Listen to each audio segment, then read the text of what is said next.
बिस्मिल्लाहिर्रहमानिर्रहीम अस्सलाम वालेकुम। आप एक मिनट के लिए इमेजिन करें कि आप इजराइल की हाइफा पोर्ट के ऊपर काम कर रहे हैं और आपको पूरी तरह लैपटॉप्स, जो भी कंप्यूटर स्क्रीन्स हैं, ये आपके वहाँ पर बड़ी बड़ी स्क्रीन्स लगी हुई हैं। आपके हाथ में मोबाइल फ़ोन है, आपके पास टैबलेट है, आपके हाथ में चीज़ें हैं। आप पोर्ट पर काम कर रहे हैं, सामान आ रहा है जा रहा है, अचानक से आप सबके मोबाइल्स पर, लैपटॉप्स पर, तमाम स्क्रीन्स पर, हर जगह पर एक मैसेज आना शुरू हो जाए कि हमें पता है कि आप यहाँ पर वर्कर के तौर पर काम कर रहे हैं, हम आपको मारना नहीं चाहते, लेकिन आपको इन्फॉर्म कर रहे हैं कि जिस जगह पर आप ये मैसेज देख रहे हैं हम उसको मिसाइलों से उड़ाने जा रहे हैं। आपके पास ये लास्ट वार्निंग मैसेज है, इसको छोड़कर चले जाए, हम ये पूरे का पूरा हाइफा उड़ाने जा रहे हैं। आप इमेजिन करें आपके साथ क्या होगा। आपके पैरों तले जमीन क्यों नहीं निकलेगी जब आपको पता हो कि गुलानी ब्रिगेड के ऊपर जो हमला हुआ था उसमें क्या हुआ, जब आपको पता हो कि नेतन्याहू के घर पर हमला हुआ था तो क्या हुआ, फिर आपकी सारी सूरत हाल के पिछले काफी अरसे से हाइफा के साथ क्या हो रहा है। ये हिजबुल्लाह ने किया है।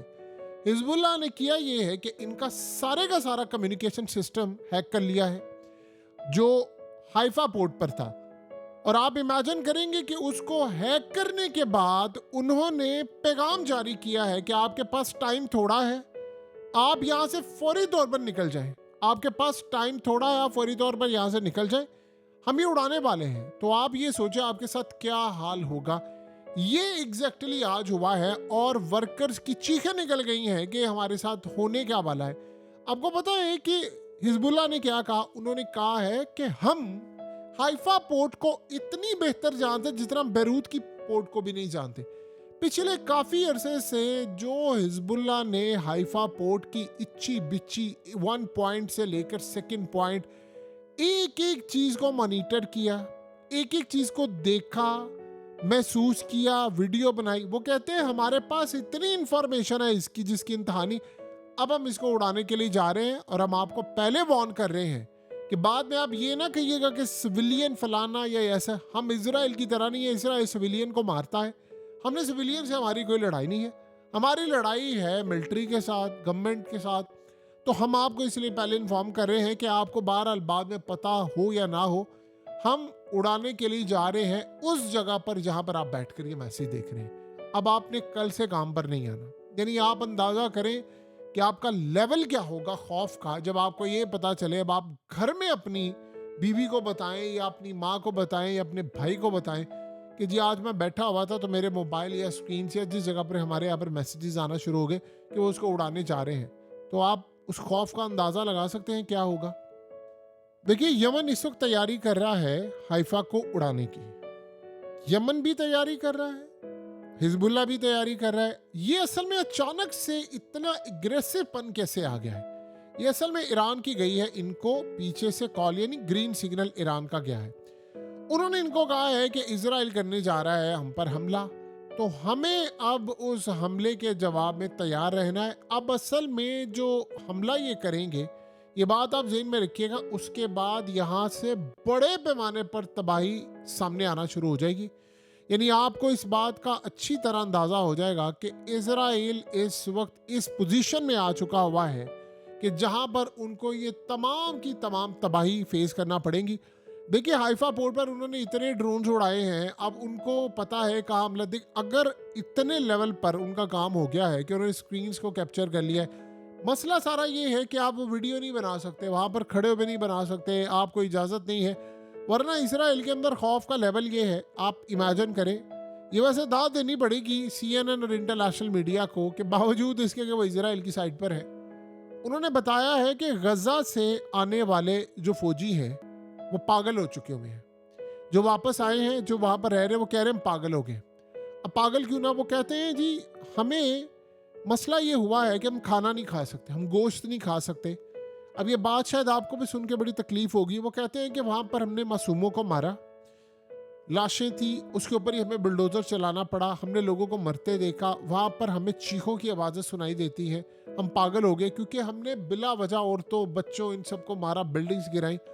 अब हमारा ज़हनी तवाज़ुन काम नहीं करता और हम पोस्ट ट्रोमैटिक स्ट्रेस डिसऑर्डर का शिकार है, PTSD का शिकार इस वक्त हो चुके हैं बड़े पैमाने पर। यानी असल में ये वो तबाही होती है जो आपको ट्रॉमा होता है उसके बाद की जो आफ्टर इफेक्ट्स आप इसको कह सकते हैं वो हो रहे हैं। अब वो कह रहे हैं कि जी हमसे लड़ाई नहीं लड़ी जा रही, लड़ाई तो बड़ी दूर की बात है, हमसे घर नहीं अपना चलाया जा रहा, हम यानी सो नहीं पाते रातों को। मसला ये है स्लीप डिप्रिवेशन की वजह से उनके हाथ सूरत हाल ये पैदा हो गई, नींद पूरी। देखिए आप अगर नींद पूरी नहीं करेंगे आपने जंग में क्या लड़ना है, आपकी रिकवरी नहीं बॉडी की हो पाएगी, तो आपने लड़ना क्या है। और ये इसराइल को अगर पता होता कि जंग इतनी लंबी हो जाएगी तो क्या वो ये काम करते। अब असल में वो कर क्या रहे हैं, बहुत सारे जो फौजी हैं वो पता ये चला मारे गए हैं, उनका इसराइल की नेशनैलिटी से ताल्लुक ही नहीं है, वो असाइलम सीकर है, वो दूसरे मुल्कों से आए हुए हैं, उनको लड़कर आगे भेजा। अब उनके भी घर वाले कह रहे हैं उनको फ्रंट पर भेज रहे हैं कि आप लड़ो, क्योंकि इसराइल, देखिए इसराइल के जो लोग हैं ये कोई आम मुल्कों से नहीं आए हैं, ये कोई थर्ड क्लास कंट्रीज नहीं है, ये कोई ऐसा मुल्क नहीं है कि जहाँ पर IMF और ये मोस्टली जो लोग आए हैं ये रशिया से आए हैं, अमेरिका से आए हैं, स्विट्जरलैंड से आए हैं, पोलैंड से आए हैं, बरतानिया से आए हैं, ये दुनिया भर के टॉप लेवल मुल्कों से आए हैं। वहाँ से आकर इसराइल में आबाद हुए। आप अंदाजा करें नेतन्याहू पोलैंड से आया हुआ है, उसका ताल्लुक ही नहीं है इसराइल से कोई। बहरहाल वो वहाँ से आया है, ये सारे लोग वहाँ से आए हैं जहाँ पर लाइफ बड़ी पुरसुकून थी, और इनको बुलाया गया कि तुम्हें यहाँ करना है, बेनिफिट्स देंगे, हम ये करेंगे वो करेंगे, तुम्हें अपने वतन वापस लौटना है, हम 3000 साल पहले जा रहते थे वहाँ पर रहेंगे, 2000 साल बाद हमारे खुदा ने हमारी सुन ली है, हम ये करें वो करें। इस तरह की सूरत हाल उनके सामने जब पेश आई है। अभी जो वर्कर्स हैं, आपको पता है कि इसराइल के अंदर कितना फुकदान इस वक्त पड़ा हुआ है, कितना फुकदान है आप उसका अंदाजा भी नहीं लगा सकते। यानी IT का फुकदान है, चीज़ों का फुकदान है।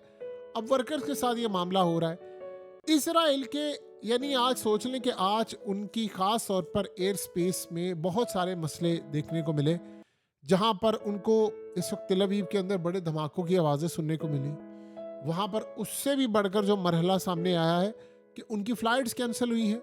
अब हिजबुल्लाह ने साथ में कहा है कि हम फ्रंट पर जाकर फ्रंट पर खेलेंगे, अब खुलकर खेलने वाला मामला आ गया है सामने, क्योंकि ईरान ने अब 2 चीज़ें कर दी हैं कि ये लड़ाई अब ख़त्म नहीं होनी, आप अगर बैकफुट पर रहेंगे फलाना नहीं। क्योंकि इसराइल ने प्लान ये किया है कि हमने लिबनान को मुकम्मल तौर पर खंडर बना देना। देखिए माजी में जब भी लिबनान की फ़ौजों के साथ लड़ाई हुई है इसराइल की, तो इसराइल बैकफुट पर गया है, वो जीते नहीं है। रिसेंटली जब से ये हसन नसरुल्लाह के बाद, अब तो ये लड़ाई आखिरी मरहले में पहुंच चुकी है। और देखिए अभी भी सूरत हाल ये है, जैसा यहया सिनवार ने कहा था कि भाई मैं कोई बेड पे मरना नहीं चाहता, मैं कोई ऐसी ज़िंदगी नहीं चाहता कि जी मुझे कोई बीमारी हो जाए, मैं लड़ते हुए मरना चाहता हूँ। और जिस तरह उस बंदे ने आखिरी लड़ाई की है तो सारी दुनिया को पता है। अब वो भी ये करें, यही असल में इसराइल से अब नुकसान इनको ये हुआ है कि आखिरी लम्हात में अब उन पर हमले हो रहे हैं जब से उनकी लीडरशिप को मारा है।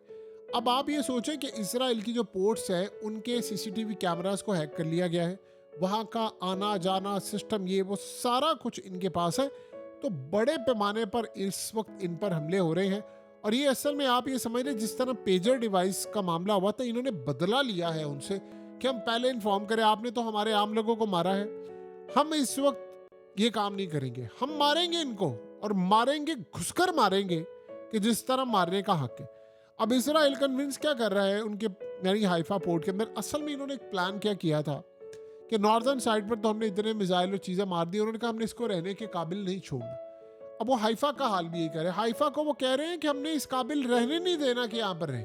ये बैरूत को या दूसरे एरियाज को हिट करने जा रहे हैं, हम हाइफा को हिट करेंगे और तेल अवीव को भी साथ हिट करेंगे। तो अब वो पोर्ट का सिलसिला ये है, पोर्ट को वो क्यों टारगेट करना चाह रहे हैं, इनका तेल आता है, इनकी चीज़ें आती हैं।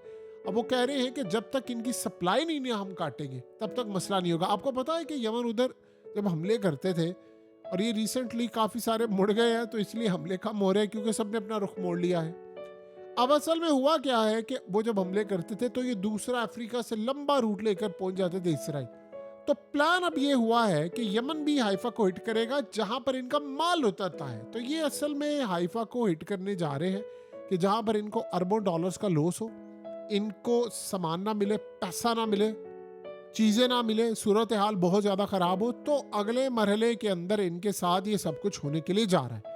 सो आप एक बात ज़हन में रख लीजिएगा, मेक श्योर कर लें इस बात को कि आने वाले वक्त में हालात ये होने जा रहे हैं कि इसराइल मुकम्मल तौर पर हाइफा को या तो उनको बंद करना पड़ेगा, क्योंकि अगर ये वहाँ पर हमला करेंगे तो इनके यहाँ पर भी हमला होगा।